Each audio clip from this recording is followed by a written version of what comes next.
the hidden fourth chapter of Shar Hedusha, the one about how to get prophecy in Ruach HaKodesh. So here we're in the second part of the fourth chapter.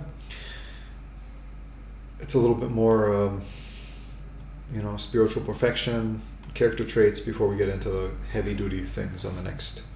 Hopefully today we'll get into it even. Okay, Kasav Rav Yitzchak Dumin Akko. Yitzchak from Akko wrote. I'm just going to read this in. It's easier, so I'm going to read it just in English without translating.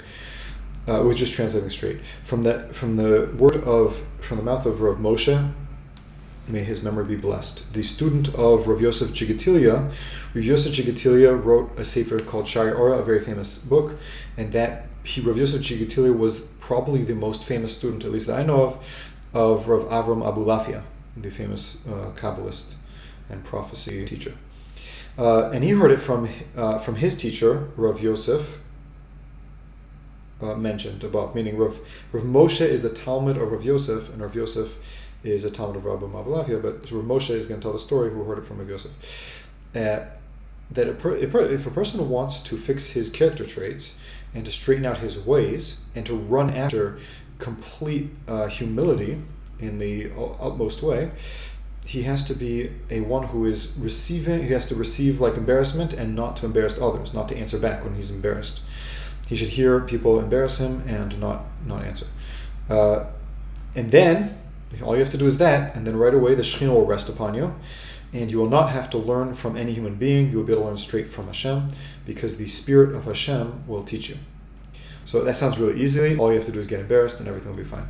Obviously, I guess it doesn't work so well I can't say, I've done that. I think I've done that a few times in my life, and I could say that I didn't get this level of complete prophecy from God without needing to learn from any books. I'm here with a book right now, and I can't say that it doesn't work either, because obviously it's written here. It does work, but apparently it must be done in a complete, absolute way, either in a consistent way where a person is completely being embarrassed over and over and over again till he completely nullifies himself or something like that, but not in a regular way, or whatever I did apparently was not enough, at least to get complete prophecy. And maybe I got something, somewhere.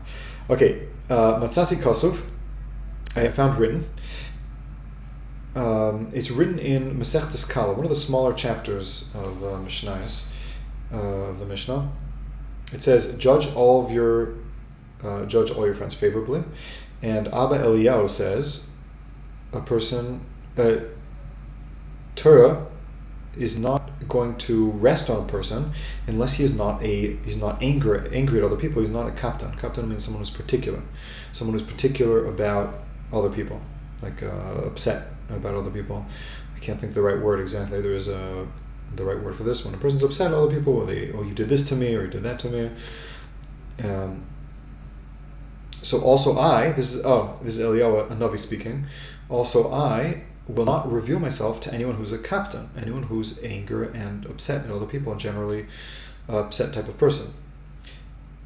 And praiseworthy is the one who bumped into Eliyahu Navi, who meets him, and someone who sits with him, because he is guaranteed that he is a ben olam haba, a son of olam haba, which means he is worthy and he will have a nice portion in olam haba.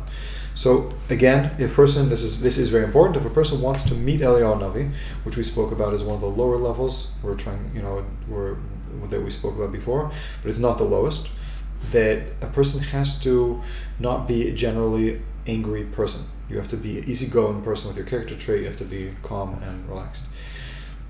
It's written in the Sefer Bris Menucha, a very holy Sefer from older Kabbalist. It's very, very special and it's very good to read.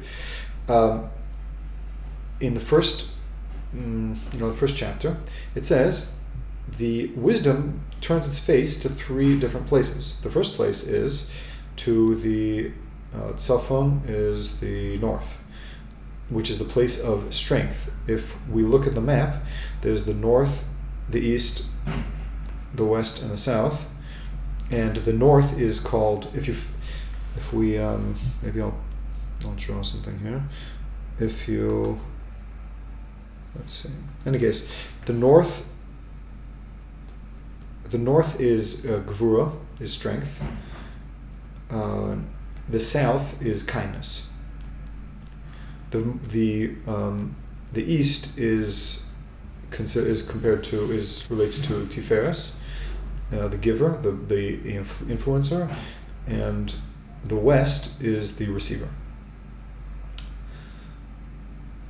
It's easy to remember that the sun is given, so to speak, in the east, and it's received in the west, which is easy to remember, the giver and the receiver in that way.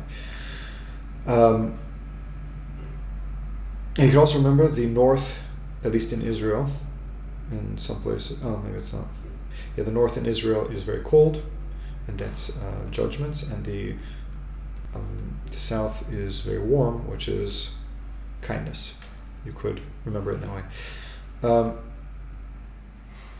So the Bris Menucha says that the book says, the Sefer says that in the one of the places that the wisdom puts its face, meaning relates to, is in the north, which is where power is, strength, intensity, and it lowers its pride.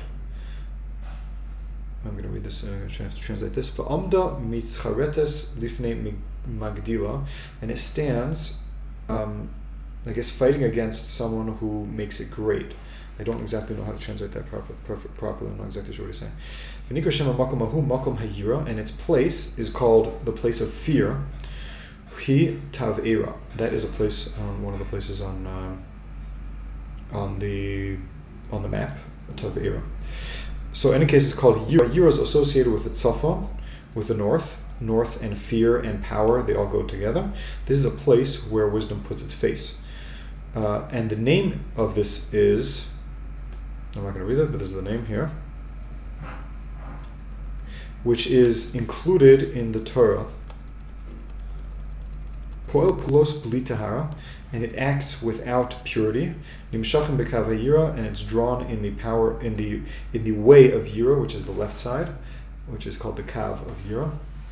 V'amakom hasheni, and the second place, which shenosna paneha, that wisdom puts its face, hu makom ha'anava, is the place of humility, so or lowliness, when a person lowers himself in a good way. Anava, not the opposite of haughtiness. Basically, we said the first place that wisdom puts its face is when a person has fear, and fear of Hashem, proper fear of Hashem, awe of Hashem, and the second place is anava. And its play, V'nikra Shmon, its name is Shem HaManoach, the name of resting. V'hu Shem, and this is the name of Hashem, which is this, Yud K, and then Daled Rish, and then Yud, and then Alef Lamed. Elokei Yisrael, the God of Israel. V'amakom hashlishi, and the third place that wisdom rests itself is the place called Simcha, which is called, and it's the name of Hashem, which is associated with this, happiness, is this. Ushlosha hamaylos elo, these three character traits and madregas and levels, which is anava, which is yira, fear, anava, humility, and happiness. Someone who wants to study wisdom, which is basically what we're studying here. We're not trying to just know who's at our front door before we open it. That's not what we're trying to get Ruach HaKodesh for. We're trying to get wisdom, knowledge of Hashem, and true knowledge of Hashem means understanding of how to live our lives and how to be more perfect human beings. And be able to help others. That is what we're striving for, to know Hashem. That is wisdom.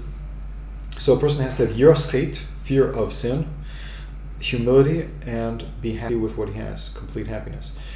The Arizal happened to mention that all of his levels he only got because happiness.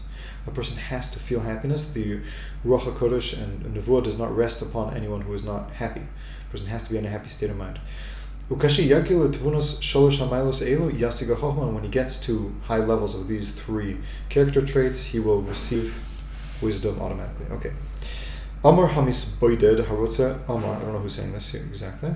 Hamisboided, maybe it's a continuation of what we were previously read. Hamisboided Harotza Liskos Elisbodus, someone who is meditating, separating himself from other mundane thoughts and wants to achieve meditation. And this Isbodus literally means to isolation. That's one of the words that it could mean. Leman tanuach alav Hashem, in order that the peace should rest upon him, meaning the spirit of Hashem. Tzarich sheyekayim gimel dvarim elu, he has to fulfill three things. V'yisrachek mehevchom, and he has to stay away from their opposites. V'az yanuach hashalom b'chayav, then the peace, which means here he's referring to the spirit of Hashem, will rest upon him while he's still alive. He won't have to die for that. V'kol sheken achar moso, and even more so after he's dead, it will certainly rest upon him. If a person is able to attach himself here in this world to Hashem, then certainly he will be attached to Hashem also in the world to come. Ve'iluhem sheyes samech b'chalko, and these three are that he should be happy with what he has. Shiov ha'isbodus lavado, and he should love to be alone. Isolation is a very important thing for this. V'sheyivrach min asro v'akov, and he should run away from honor and rulership positions. It's very damaging for this type of spiritual search. Kasav b'sefer Hasidim is written in the Sefer Hasidim. One who is careful to only speak truth in everything that he does, then his dreams will be like prophecy, literally like prophecy. That's one way to get good dreams. Okay, now we're going to have a little more stories, and we're going to...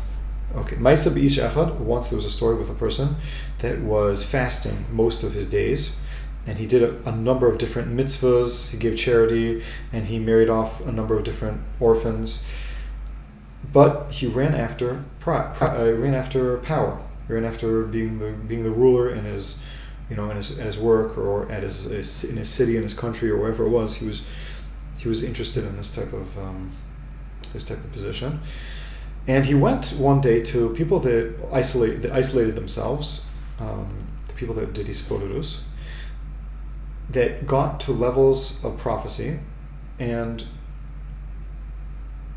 he spoke to the greatest one of these people, and he said to them like this. He said, "My master, please teach me please teach me the reason for why is it that even after I did all these things, I've been fasting and I've been doing so many mitzvahs my whole life so far, why did I not get to the levels of prophecy to be able to say the future and know what's going to happen in the future like you did, you and your group?" So this man said, the man who practiced meditation all day, said, "This is what you do. Take a bag full of figs and almonds, and put it around your neck, and go to the street of the city, in front of the great people of the city, the ministers and the politicians or whatever it is, and gather also all the children around you, and tell them, whoever wants, I'm going to give out dates and almonds to them."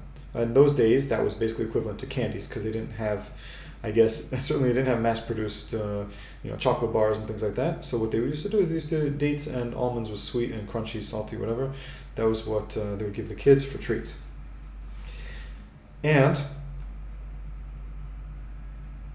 they'll come and v'yake osi beyodo al tzavari.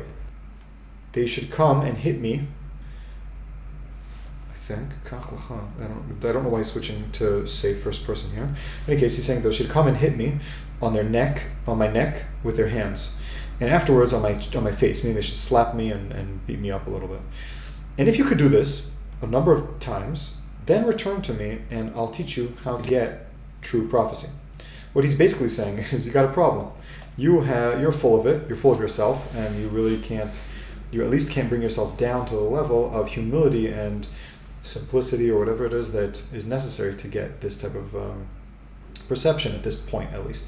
What you're going to have to do is you're going to have to bring yourself down, and after you bring yourself down completely by doing this kind of like wild thing in front of the politicians and in front of everybody, and trying to give out candies to kids and get a little beatings for it, then you'll be ready, and I could come to you and I'll teach you how to do the meditations. So this is a lot of people nowadays. They come into these types of practices. They want to be prophets, and they want to be all these things, but they just want to add it to their list of superpowers that they have. They're already handsome, and they're already weightlifting, and they already have tons of money, and they have all things going for them, and they want to also be prophets. So they come like, okay, let's learn prophecy. Let's go for like a week, 10 days in the forest without speaking, and I'll be able to tell everyone what where they're coming from and what they're coming to do, and I'll be able to help everybody, and everyone will love me, and then I'll be like perfect. And maybe God will love me too. So they have a problem. They're just doing it in the way of of haughtiness. This is something that every person has to check themselves, because there is no person who is almost no person really, who is completely pure from this. Everybody has some of it. The question is how much. We just have to try to be aware of it, and try to be, to try to minimize it as much as possible. So he said, is this a great thing in your eyes? This is the man who practiced meditation, who said to this business guy who used to fast all the time and do all these mitzvahs and thought that he was everything. He said to him, I'm sure he was a very special person, this would, I would imagine, but he said, you think this is a hard thing for you to do, running around in the front of the city with dates and figs and nuts, giving out to kids and getting beaten in front of the special people of the city? It's like, this is the easiest thing I'm going to give to you to do. You're going to have a lot more. This is the easiest thing that you're going to have to do in order to get to really see the true light. So, this famous rich guy, or this big shot. I'm afraid to call him a big shot because I would imagine that he probably has more humility than I do. But in the story, in comparison, this person with haughtiness decided to turn around and go back home and give up his pursuit of trying to find prophecy. So, we have to know where we're holding, and if we're ready for if we're interested in this type of pursuit, it really takes a lot of work. We're getting up to Tisha B'Av, and I just happened to heard a story about what's his name, the Alexander the Great, who was very short and had one eye blue and one eye black or something like that. And there's a whole story about how he had a tutor at one point, a tutor who was actually his father, apparently. In the Josephus, it speaks about this story. It's a story there, and basically, that he was a magician who taught him, all sorts of things, and didn't teach him so much magic or any magic really. But I don't know if he taught him anything. But when Alexander wanted to learn magic from him, he said, I don't think it's for you. You're more like the type to run around and conquer cities. In order to be a magician, a proper magician, you have to really practice meditation and really go out to the forest and spend months and days and years, whatever it is, practicing these types of things. And that's just what it takes. To a certain extent, it's something that's necessary and needs time and dedication. So even though they weren't talking about any holiness at all, just pure magic, it was something that Alexander the Great was decided against because he didn't have time to hang out in the forest. I just want to tell you a little story just because I remember it. I read it last year, I think. It's an interesting story about how basically Alexander the Great's tutor was actually a magician, and one day, I don't exactly remember how, there's a whole story about how it basically came to the kingdom, to Greece or Rome, wherever, I don't remember which one it was, and he met the queen. And the queen was a very beautiful lady, and he decided that he really liked her and wanted to be with her physically. So even though she was already married, this magician waited for a time when the king was out traveling, fighting some war somewhere, and he cast some kind of spell that made him look like some kind of demon or something like that, and started coming to the queen, in a dream. And in the dream, he told her, I'm this certain god or something, and I want you to. He looked like some kind of scary demon of some sort, and he said, I'm this god, and I'm going to come to you in a few days or whatever it is, and we're going to have a child together. And it's a very big thing for a human being to have a child with a god. Even though she was already a married lady, she assumed that her husband would obviously let, because that's what these guys did. That's what was normal in those days and with these types of people. So after a few dreams like this, which he kind of implanted in her mind while she was sleeping, she was ready for this demon god to reveal itself to her and have physical relations with her. And that was that day that after she was ready, he came to her in a physical body, looking like this demon creature that he appeared to her in a dream as. And that was how Alexander the Great was actually born. That's the story brought in Josephus, and I don't know exactly how it's pronounced in English, in Yosifun in Hebrew, so it's pronounced. It's a It's a book. It's a history book, apparently, written by a certain Jew a long time ago, and it's a famous book that a lot of people read. But it's interesting to see like the power of magic, some of the things that it could do. We're not to practice magic, obviously, but it is something powerful. Okay, we're continuing now. Vehid li Harav Eliezer Vidash, and Rav Eliezer Vidash testified in front of me. He's the writer, the author of Reishis Chachma, the famous book Reishis Chachma Sefer. B'Shem Ravo Harav Moshe Cordovero, in the name of his rabbi Rav Moshe Cordovero, who wrote the Sefer called Pardes Rimonim, who was the most famous Kabbalist before the Arizal. Shekol Harotze Leida Mevukasho Yargil Asmo B'Kedusha V'Tara B'Yiras Chet. Anyone who wants to know whatever he wants to know, anything in the whole world, what he has to do is be comfortable, practice purity and holiness and fear of sin. Will be prat ba'oso yom, and specifically on the day where he wants to get his questions answered. Ubalayla, in the nighttime of that day. Achar sheyom seder kriyashma, after he says kriyashma shalamita, the special prayer that we say before we go to sleep. Yisboded me'at b'sichlo bli machim klal.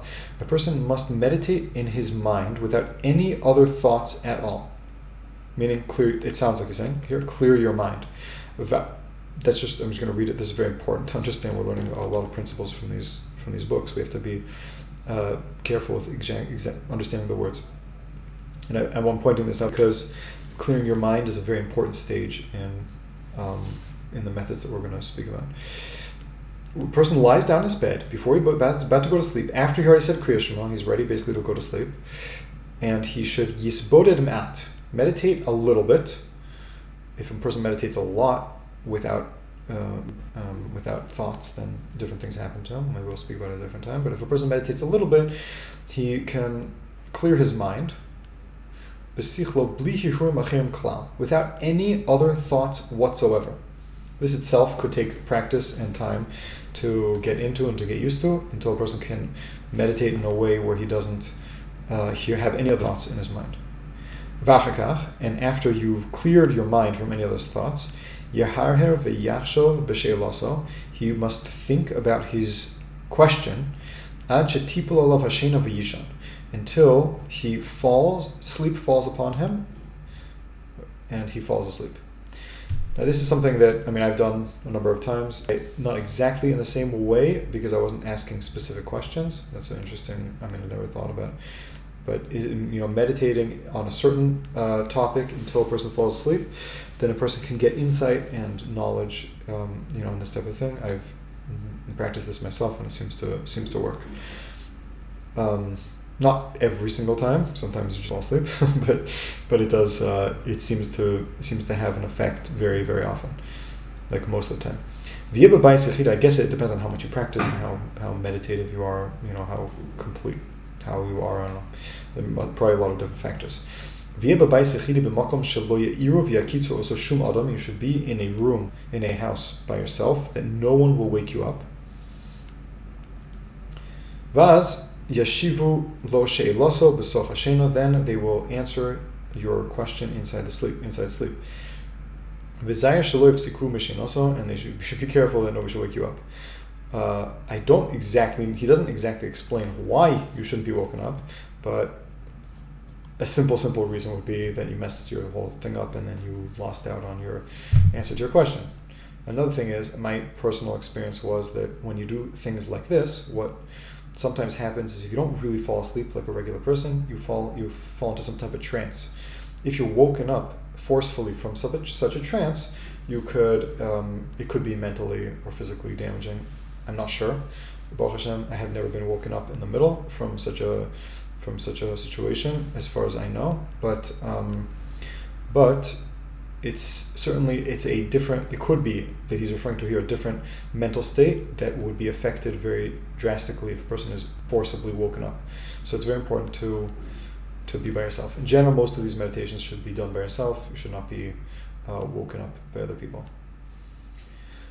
Okay, Kasav Rav Yitzchak de Min Akko. Rav Yitzchak from Akko wrote, Mitnaya Prishus Veisbodus, the conditions of separation and meditation, She Yisrachek min ha'ashamos v'hazdonos v'apshaim ha'gormim siluk or shchina min ha'nefesh hachotim.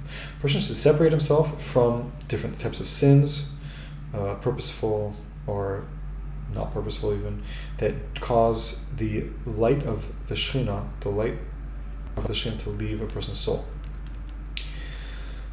Ki bnei adam imhem roim, because people, if they're bad, yafsiku bein nafsham or bein or Shekhinah. If bad people, if they do bad things, they actually separate themselves between their soul, between themselves and the light of the Shekhinah. V'yishar b'choshech v'afela, and they'll be left in the darkness. V'imem tovim yimtza yimam ziv or hashchina, and if they're good people, then they will find the light of the Shekhinah with them. So basically, he's saying here we have to stay away from doing bad things. Okay, that's the end of the second gate, the second chapter. The third one is actually going to talk about really practical things, how to get Ruach HaKodesh on a step-by-step stage.